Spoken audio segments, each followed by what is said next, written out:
Bom, gente, nesse vídeo a gente vai contextualizar as vias aéreas, ou seja, contextualizar a regulação do calibre das vias, que é a parte mais legal, né? De você aprender o conteúdo básico e depois jogar, aplicar ele numa situação mais real, né? Mais fácil de ser visualizada. Então, eu optei por falar de asma, que é uma situação mais óbvia para se falar de regulação do calibre brônquico, tá? Então, vou falar um pouquinho aqui da fisiopatologia da asma e falar do tratamento, como é que ele vai atuar justamente nessa modulação, né? Então, é o seguinte, a asma é uma doença, né, respiratória, é uma doença inflamatória alérgica que pode produzir quadros bem graves, né? Onde o indivíduo ele fica com muita dificuldade de ventilar por conta de uma intensa broncoconstrição que acontece, que é produzida pelo processo inflamatório. Então eu fiz uma animaçãozinha aqui, vamos ver se vai dar para entender legal, para explicar esse mecanismo, né? Ou seja, a fisiopatologia envolvida no desfecho da broncoconstrição observada. Então é o seguinte, então a gente tem uma doença que é alérgica. Então isso significa que o indivíduo ele precisa entrar em contato com uma substância antigênica, ou seja, uma molécula que é capaz de ser reconhecida pelo sistema imune do indivíduo, e normalmente são moléculas inertes no ambiente, e que nem todas as pessoas manifestam reação a essa molécula, mas alguns indivíduos, por questões genéticas, têm o seu sistema imunológico sendo ativado quando essa molécula entra no organismo da pessoa, tá? E aí isso desencadeia a resposta. Então, quando a pessoa se expõe pela primeira vez a um determinado antígeno, né? E o que pode ser isso, gente? Poeira, pelo de animais, determinadas proteínas, né, que vai estar presente no pelo do animal, você tem picadas de inseto, até alguns alimentos que tem algum componente pode ter um potencial antigênico, ou seja, pode ser capaz de deflagrar uma reação imunológica no corpo do indivíduo, tá? Então, essa primeira exposição, o primeiro contato, vai produzir o que a gente chama de sensibilização. O organismo da pessoa vai ficar sensível, porque o organismo nunca viu, né? Então ele não vai ter necessariamente uma reação alérgica na primeira exposição, tá? Ele vai ter apenas uma sensibilização, ou seja, uma ativação do sistema imunológico. Então vai acontecer da seguinte forma, então quando existe a primeira exposição ao antígeno, então imagina que esse triângulozinho aí é o antígeno, tá? A gente vai ter as células chamadas células APC, ou células apresentadoras de antígeno, que são principalmente células dendríticas, linfócitos, que vão fagocitar esse antígeno, tá? E aí no momento que essa célula fagocita, né, a gente vai ter então ela levando esse antígeno, ou seja, para apresentar para células imunocompetentes, que são os linfócitos, né? Então a gente vai ter uma ativação aqui sendo realizada dos linfócitos B. Então as células apresentadoras de antígeno vão fazer o que o nome dela diz, ó, vai apresentar o antígeno. Na realidade, quando ela captura esse antígeno é num tecido. Como é que ela chega no linfócito B? Ela migra, né, para dentro de vasos linfáticos e vai chegar lá no linfonodo onde vai ter o linfócito B, tá? Que é o quartel-general dos linfócitos, né? Aí o linfócito B, então, ela vai apresentar, e o linfócito B vai fazer o quê? Vai ficar ativo e vai produzir um anticorpo específico contra esse antígeno, tá? E esse anticorpo é a imunoglobulina E, tá? Que é o anticorpo que normalmente é produzido nessas respostas alérgicas, né? E aí a gente vai ter, então, essa IgE sendo produzida, né? E essa IgE, então, é uma molécula, é uma proteína, né? Um anticorpo, ela vai ter que se ligar num receptor presente na membrana das células. E a gente vai ter uma célula que é fundamental, uma célula-chave nesse processo, que é a célula que tem receptores para IgE. Então a gente vai ter a célula lindona lá, que é o mastócito. Então o mastócito tem receptores para IgE, a IgE vai e se liga no mastócito, tá? Então a gente vai ter lá o mastócito com essas IgEs ligadas. Então nesse momento a gente diz que o indivíduo está sensibilizado, ou seja, ele é sensível a uma reexposição a esse mesmo antígeno, tá? Então, é o momento inicial, é o primeiro contato, então você vai ter essa produção desses anticorpos contra esse antígeno e esses anticorpos vão se ligar numa célula. E essa célula vai ficar lá com esses anticorpos como se fossem umas anteninhas ali prontinha para quando esse antígeno aparecer de novo na área, ela produzir uma resposta, tá? A célula, o mastócito. Então a gente tem o mastócito sensibilizado, isso que eu estou falando para vocês. Então essa fase todinha é fase de sensibilização. Aí depois, numa reexposição, então se o organismo do indivíduo se expõe de novo àquele mesmo antígeno, né? Então, por exemplo, a pessoa na infância, num determinado momento, e não se sabe bem ao certo em que momento, ela tem contato com, sei lá, com um animal, né? Muito comum tem pessoas que têm alergia a pelos de animais, principalmente de gatos. E aí isso vai acontecer no organismo dela quando criança. Aí vamos imaginar, normalmente na infância, que acontece esse processo de sensibilização, apesar que a gente tem algumas alergias que são deflagradas depois, mais pra frente, não se sabe bem porquê. E aí, o que acontece? Vamos imaginar no que acontece no geral. Essa criança, então, vai ficar sensibilizada. Ela vai ficar com os mastócitos do corpo dela todos assim, cheios de IgEs contra a proteína presente no pelo do gato, por exemplo, tá?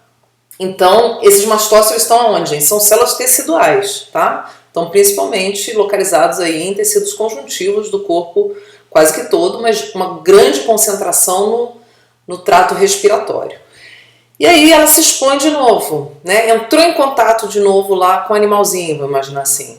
Aí, ó lá, esse antígeno agora, quando ele entrar, ele já vai ser reconhecido pela célula sensibilizada.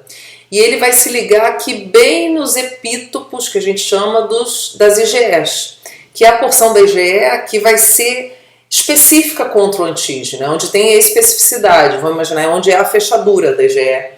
E a gente vai ter esse antígeno como se fosse uma chave encaixando perfeitamente ali. E esse encaixe, ele produz o que a gente chama de cross-linking entre receptores, ou seja, o antígeno ele vai conectar em duas moléculas de IgE e isso vai produzir aqui dentro uma ligação cruzada entre os dois receptores dessas duas IgEs e isso vai ativar a célula, vai produzir a ativação de mecanismos intracelulares, de cascatas de sinalização intracelular. Tá? Então, o mastócito ele se torna ativo, né? Ele estava sensibilizado, agora ele foi ativado. E aí o que vai acontecer? Estão vendo as bolinhas aqui, a bolinha azul? Ó. Essas bolinhas azuis aqui, gente, são os grânulos do mastócito.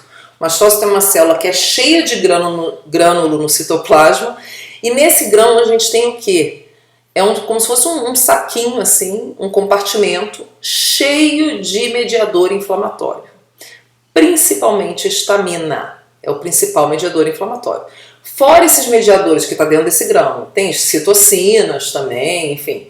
Mas fora esses mediadores estocados, que já estão prontinhos, só liberar, né? A gente também tem essa célula produzindo anticorpos não, opa, esquece. Produzindo mediadores inflamatórios, que a gente chama de neossíntese de mediadores, tá? Principalmente aqueles que são derivados do ácido araquidônico, ou seja, aqueles que envolvem a reação das enzimas ciclooxigenases, que são as prostaglandinas e os leucotrienos. Então vamos entender como é que é isso aqui, ó.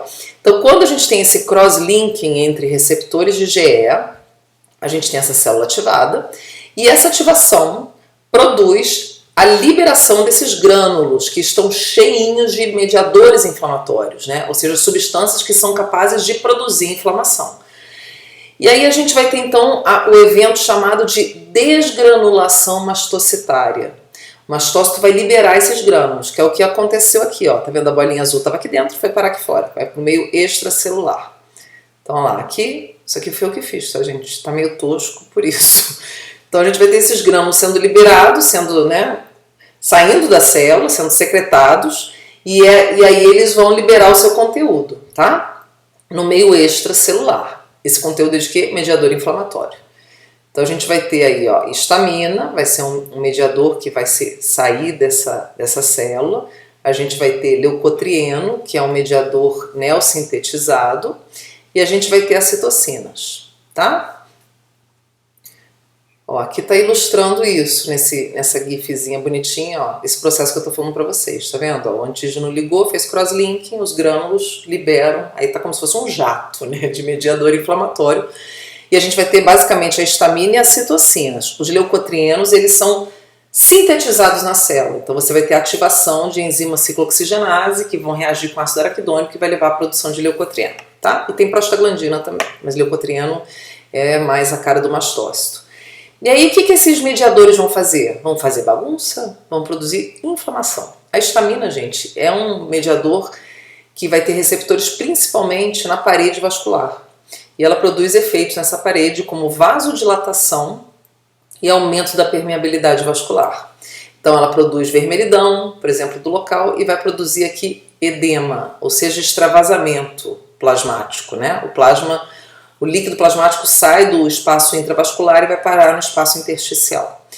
Bom, além disso, ela também aumenta a produção de muco, porque ela vai ter receptores nas células caliciformes. Então vamos pensar no sistema respiratório, tá? A gente tem alergias não só respiratórias, a gente tem alergias, por exemplo, cutâneas, né, oculares, tem em vários pontos do corpo, mas vamos pensar no respiratório que é pra gente contextualizar. E a reação vai ser basicamente a mesma, tá, gente? Então a gente, se for, por exemplo, cutânea, você não tem aumento da produção do muco, você não tem muco aqui, né?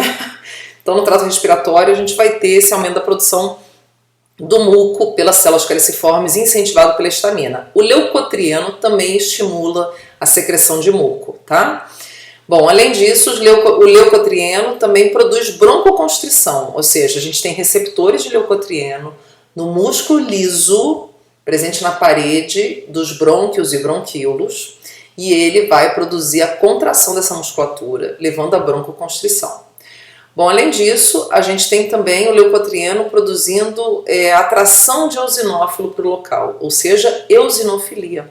O eosinófilo é o principal leucócito circulante associado a reações inflamatórias, inflamatórias alérgicas. Normalmente quando o indivíduo está com uma alergia rolando no corpo dele, se você fizer um exame de sangue, você vai ver que essas células estão bem aumentadas no sangue, tá? Os eosinófilos. E as citocinas também fazem muita quimioatração de eosinófilo, tá? Então a citocina é liberada ali no local e ela vai funcionar como se fosse uma anteninha que vai atrair eosinófilo para aquele ponto, tá? Inclusive fazendo um recrutamento medular. Ela na realidade ela cai na circulação sanguínea e passa pela medula e estimula a medula a fazer hematopoiese, né? Na linhagem lá dos eosinófilos. Então você aumenta essa produção. Bom, os eosinófilos, por sua vez, vão chegar lá no local da inflamação, né, que é onde vai ter a maior concentração de citocina, porque o que elas fazem é produzir um gradiente do ponto de produção até a medula, e aí você vai ter esse gradiente, a célula segue esse gradiente em direção ao ponto de maior concentração. Assim que funciona a quimioatração das células, né, chamada quimiotaxia. Aí esses eosinófilos vão chegar lá naquele local, já ativados, porque a citocina já produz essa ativação, e vão contribuir ainda mais para a broncoconstrição. Por quê? Porque os eosinófilos também produzem leucotrieno, tá? E outros mediadores. Eles também são células granulocíticas, tá, gente? Também tem grânulo, né? Também vão estimular, vão aumentar essa produção do muco e também vão levar à produção do edema, né, o surgimento do edema. Então a célula chega e intensifica essa bagunça, aumenta ainda mais a bagunça, junto com o mastócito, tá? E aí então a gente tem uma inflamação instalada, uma reação inflamatória típica, né?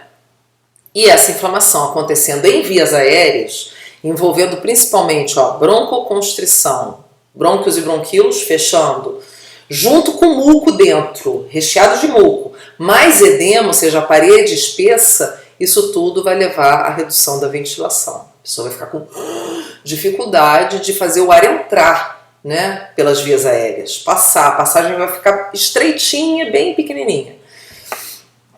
Aqui para mostrar para vocês essa história, ó, então aqui uma via aérea, vamos dizer, normal, seria assim, ó, o ar passa livremente aqui, e aqui na situação da asma, olha só a diferença aqui que a gente vai ter, gente, do lúmen, né, bem restrito por conta da contração da musculatura lisa, ó, que está aqui fora, né, contraindo, apertando esse brônquio, né, tá aqui o músculo liso circular que eu comentei com vocês, então ele vai fazer esse movimento de estreitamento da via.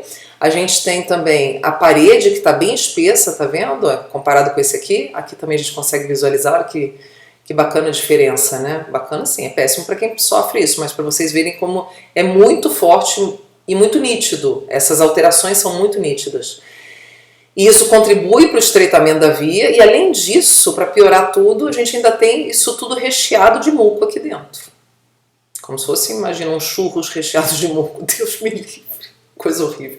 Mas assim, com uma substância ali, né, com material que prejudica ainda mais essa passagem, que diminui ainda mais a passagem do ar, tá? Que serve de obstáculo.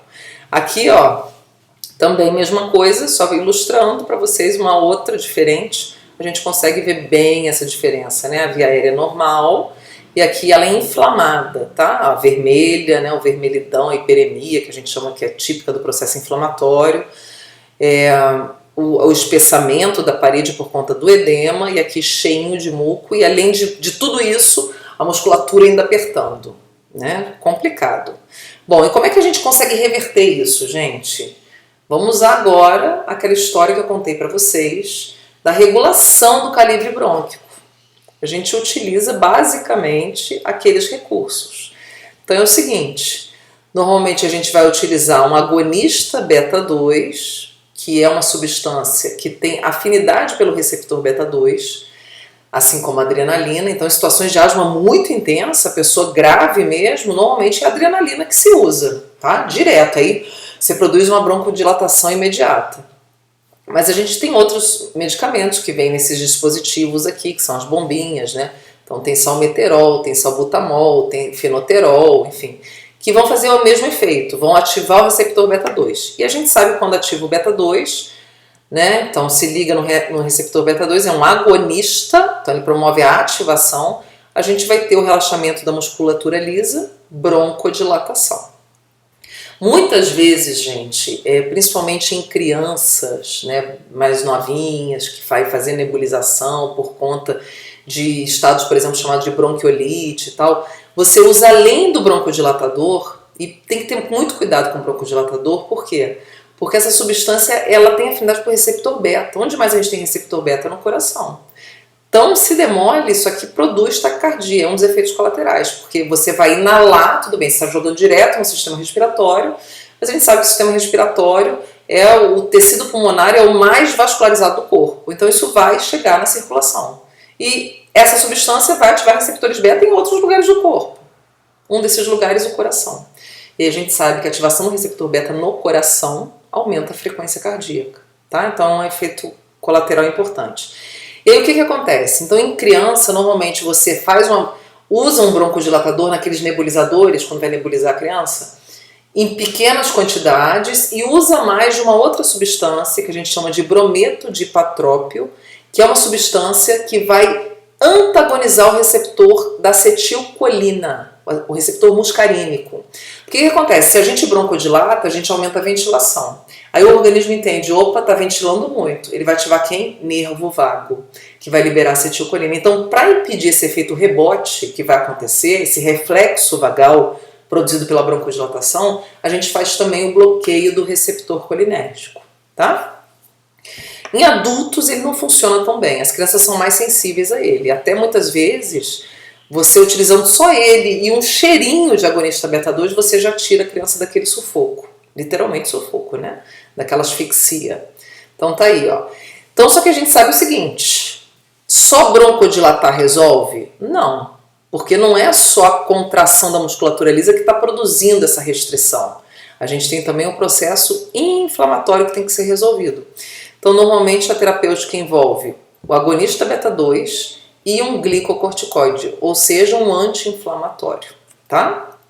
Potente, né? E o glicocorticoide ele vai inibir toda aquela história. Ele inibe a desgranulação mastocitária, ele inibe a atividade dos eosinófilos, ele reduz a quimiotaxia, tá? Então ele tem um efeito bem importante, né, em cima do sistema imune. Então ele faz a chamada imunossupressão, já que a reação é produzida por uma atividade do sistema imune, né? Frente a uma substância que não é necessariamente um perigo à vida. Normalmente ela é uma coisa inofensiva, mas no organismo daquele indivíduo ela faz estrago, tá?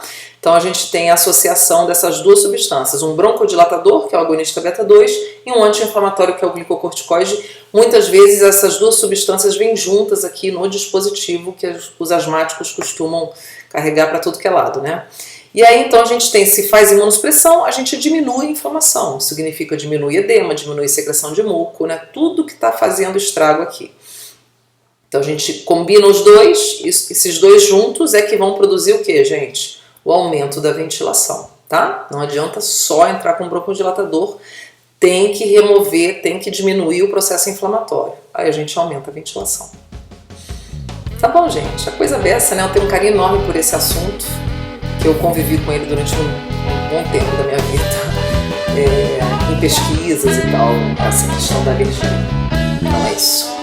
Então a gente se vê nos próximos vídeos falando de alvéolos pulmonares. Até mais!